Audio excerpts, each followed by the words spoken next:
Here's the thing. You want, ultimately, I'm going to guess. You correct me if I'm wrong. Sure. I'm going to guess, or let me just ask you. Do you want a woman that wants to be a wife and a mother? That's a high priority. I thought this was going to be an easy yes. Yeah. Well, he doesn't want to get married. That's the Well, thing. then I guess it makes I'm sense. not- that dating podcast. Wow. Then the whole you pay for the I coffee makes more sense. I could have like a long-term partner, but I'm not in. I don't want to get married just You want because kids?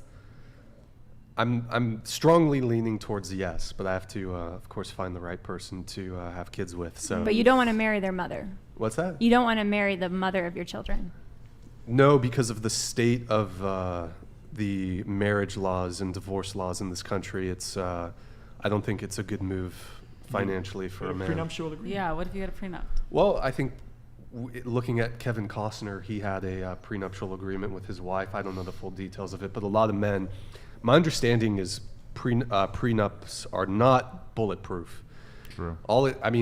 Conceivably, the woman could say, let's say you were having a contentious divorce, the woman could easily say that she agreed to the prenup under duress, and therefore it's invalid. Why would you trust someone enough to be the mother of your children, but you wouldn't trust them enough to marry them? Yeah, but how many people get married and have kids with people only for it to not work out? But do you think that was wise?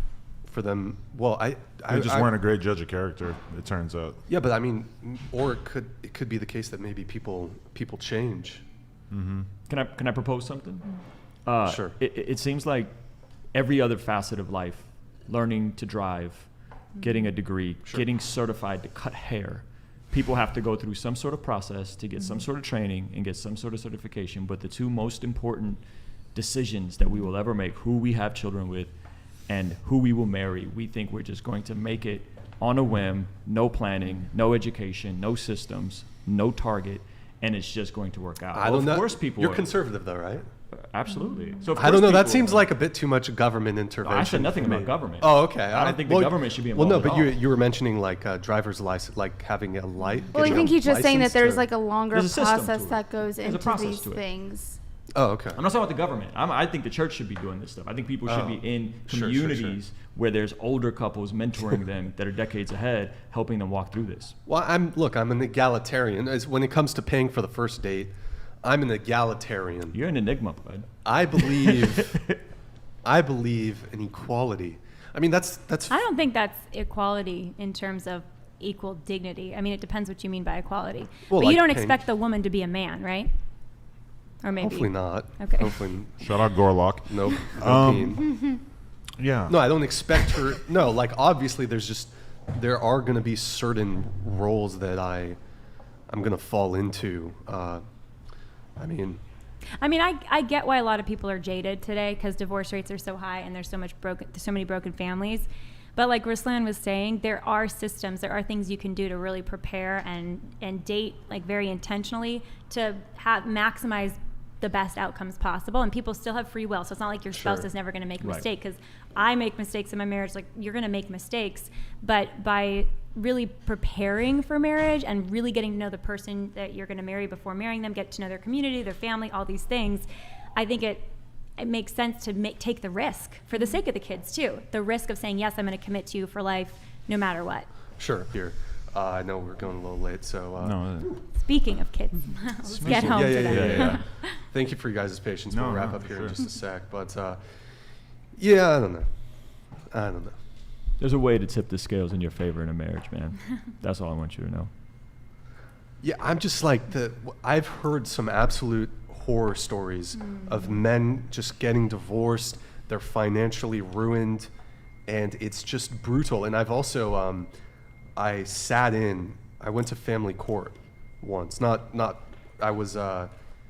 was like a small claims case, and we were waiting for us to get to the small claims stuff. And prior to that, there was a family court proceeding, and it was a divorce proceeding with involving custody of children. And it was the most depressing thing I ever saw. These two people who I suppose previously loved each other to be so cold towards each other and fighting over the kids and and just the financial component. Yeah, I hear you. I don't see what what can I get from marriage that I can't get from a long-term girlfriend?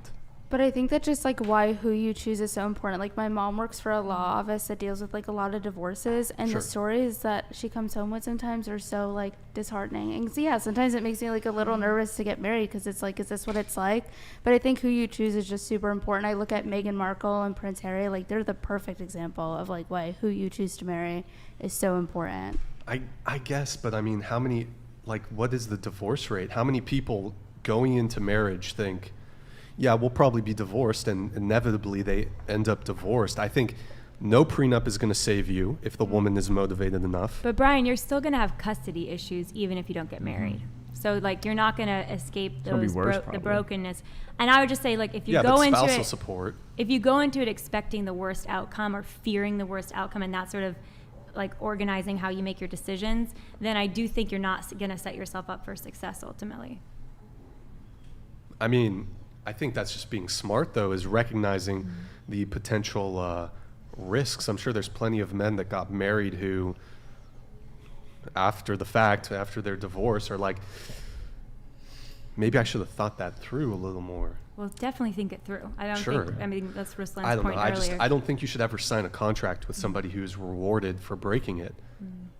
I never really put that much importance into marriage, but then we had a kid, and all of a sudden it just felt so much more important. Like, oh, I actually am going to spend the rest of my life with this girl. Like, I should make it official, you know? Like, Yeah. that just kind of, once we had the kid, it just seemed glaringly obvious to me. Whereas I was kind of in the same spot where I just didn't see a reason to, you know, involve the government in my relations, and never could have imagined myself doing Sure. it.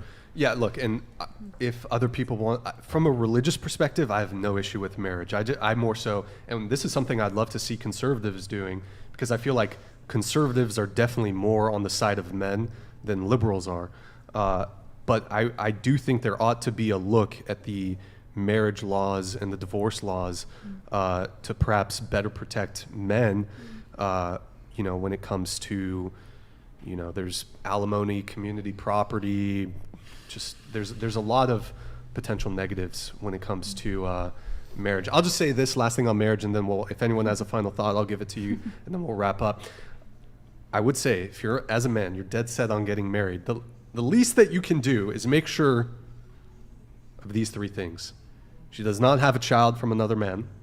She does not have any cluster B personality disorder or other mental health issues. And she's either a virgin or has a low body count. I think those are probably the best circumstances for marriage. I'd agree. Well, I would She's- just caution she's if laughing. you're going into it without striving for goodness and health yourself, it'll still be a train. It can still be a train wreck, even if Sure. she's all those things.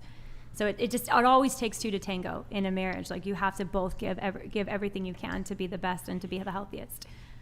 Yeah, I guess like one of my issues with marriage is that, and I know a lot of people, again, from a religious perspective, no issue.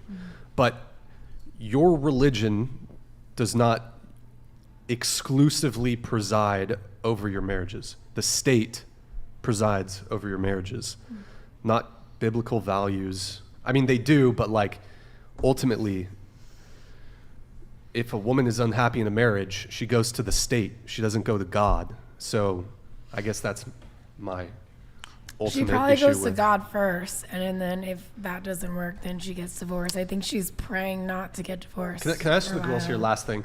Have any of you broke up with a guy because you were bored with him? Be honest. No. I think that's a valid reason. I've Come on. never broken up with someone from boredom. No. For sure, I've stopped talking to girls because I just got bored. It's like Oh, okay. the most reasonable See, thing. there you go. You There know? you go. What if you get bored in marriage?